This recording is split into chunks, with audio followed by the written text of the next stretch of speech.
buenas. Hoy le vamos a hablar sobre un análisis biomecánico en el cual los integrantes son Antoine Durán, Matías Pastén, Renato Rojas, Sebastián Choque. Bueno, en esta parte podemos ver el modelo técnico estructural por las fases de la técnica del burpee. Podemos ver que en el periodo de preparación tenemos la fase 1, que es la preparación. En la fase 2 tenemos la posición inicial, que es la flexión de codo y de rodilla. En la fase 3 tenemos la máxima concentración. En la fase 4 tenemos la flexión de rodilla. En la fase 5 tenemos el salto. En la fase 6 tenemos la finalización. Bueno, acá podemos ver las distintas fases. Acá hay un análisis con características de las fases. La fase 1 también volvemos a mencionar que es la preparación en posición de empezar el burpee. La fase 2 tenemos el apoyo de las manos en el piso flexionado y las rodillas también flexionadas. En la fase 3 tenemos brazos y piernas totalmente extendidas. En la fase 4 llevamos nuestras rodillas hacia el pecho con los brazos apoyados en el suelo, extendidos. En la fase 5 tenemos el salto vertical con extensión de rodilla y caderas. En la fase 6 tenemos que al caer volvemos a la posición inicial y repetimos la ejecución del ejercicio.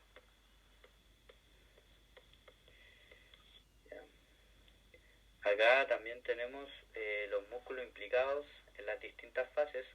Por ejemplo, en la fase 1 tenemos músculo y articulación.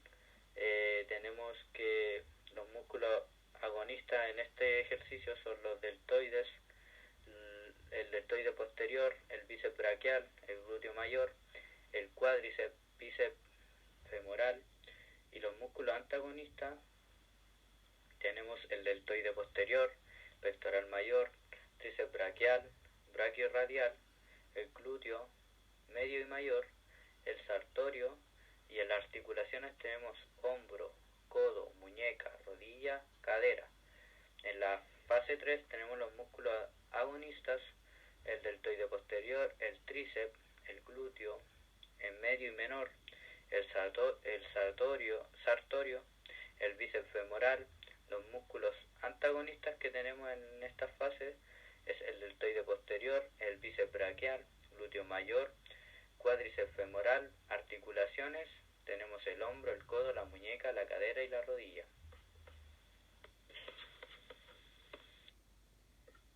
También tenemos que en la fase 4 los músculos agonistas es el deltoide posterior, bíceps braquial, glúteo mayor, cuádriceps, bíceps femoral.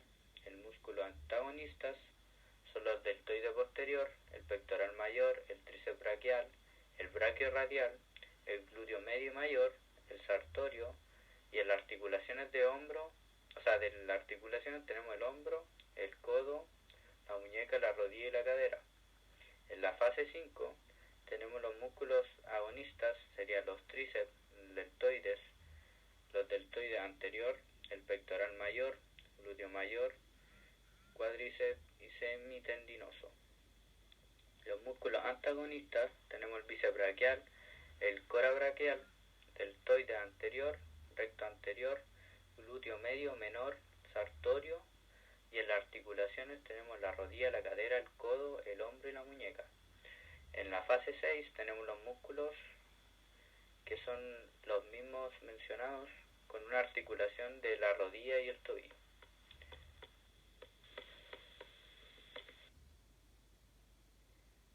Acá tenemos los ángulos. En la fase 1 podemos ver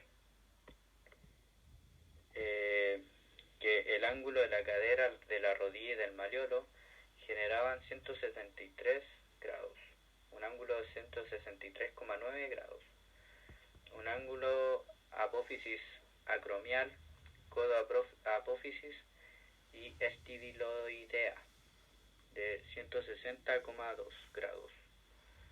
Y acá podemos ver los distintos grados que generan las distintas fases, lo cual llama la atención que en cierta fase 5 hay un ángulo de la cadera a la rodilla del malleolo demasiado grande en comparación a todos los demás ángulos de las distintas fases, lo cual se puede identificar acá la siguiente imagen. Acá tenemos las distintas trayectorias y sus distintas fases. En la trayectoria 1 tenemos la posición inicial, que es de pie y los brazos acostados en el cuerpo. En la trayectoria 2 tenemos, luego de posicionarse en cuclillas, las piernas flexionadas y los brazos en el suelo. La trayectoria 3 tenemos, luego debes hacer una extensión de pierna. En la trayectoria 4 tenemos que luego debemos hacer una flexión de los brazos. En la trayectoria 5 proseguimos con volver a la posición de la fase 2, que sería posicionarse en cuclillas, piernas flexionadas y brazos en el suelo. La trayectoria 6 es una posición final, sería salto vertical y luego caer en la posición inicial. Acá podemos ver el brazo de palanca y el brazo de momento identificado en sus distintas fases y periodos. Podemos ver que el eje de sustentación tenemos el brazo de momento de cadera y brazo de palanca en la rodilla.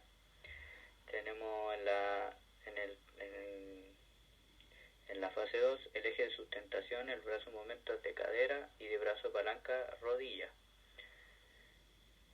El eje de sustentación también tenemos que en la fase 3 el brazo de momento es de la cadera y el brazo de palanca es de la rodilla.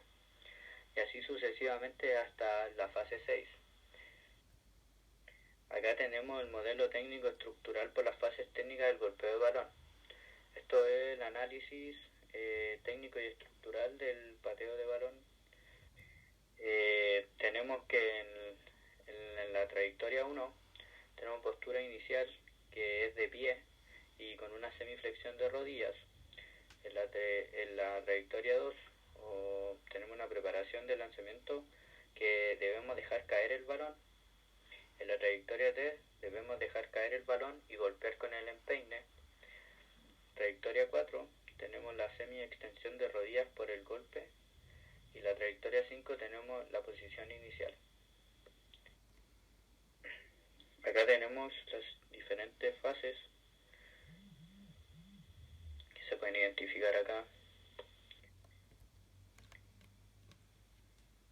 Acá tenemos las fases y los músculos de articulaciones trabajadas por las fases del pateo de balón.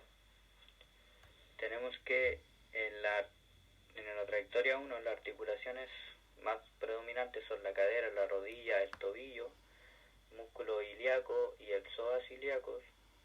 En la trayectoria 2 tenemos la cadera, la rodilla y el tobillo. La trayectoria 3 tenemos la cadera, la rodilla y el tobillo, y en los músculos que predominan son el cuádriceps, músculos intrínsecos del pie, tibial anterior, abdominales, músculos de la espalda baja. También tenemos que las articulaciones en la trayectoria 4, la cadera, la rodilla y el tobillo, los músculos implicados también son el cuádriceps, músculos intrínsecos del pie, el tibial anterior, músculos de la espalda baja, y en la trayectoria 5 tenemos articulaciones de la cadera, la rodilla y el tobillo. Músculos son y el psoas ilíaco y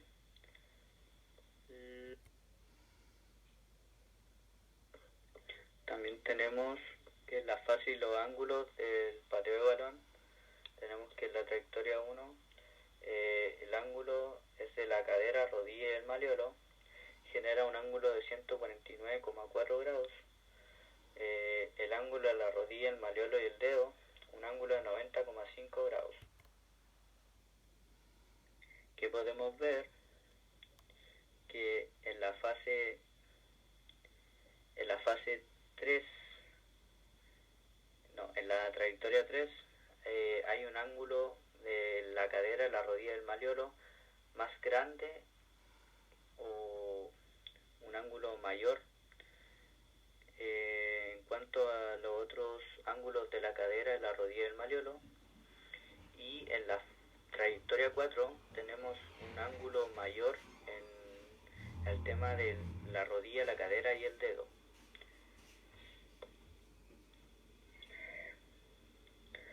Acá en la identificación de la trayectoria, el pateo de balón, tenemos que la fase 1 es la posición inicial del balón, cuando el sujeto tiene el balón con ambas manos.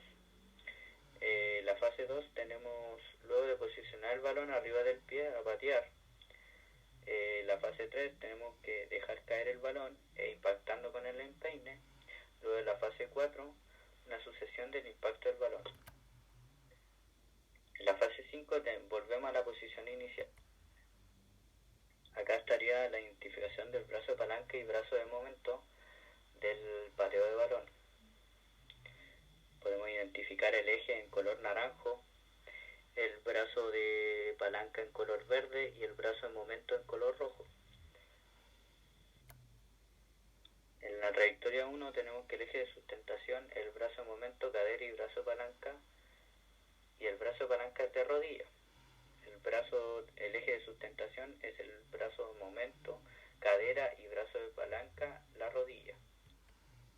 Acá tenemos el análisis del movimiento del burpee y sus respectivos gráficos. Acá tenemos el análisis, la distancia total, también el análisis de la velocidad y el análisis de la aceleración. Acá en el análisis general sobre los tres respectivos gráficos del movimiento del burpee, tenemos que dar a conocer que debemos imaginar el cuerpo como un plano cartesiano.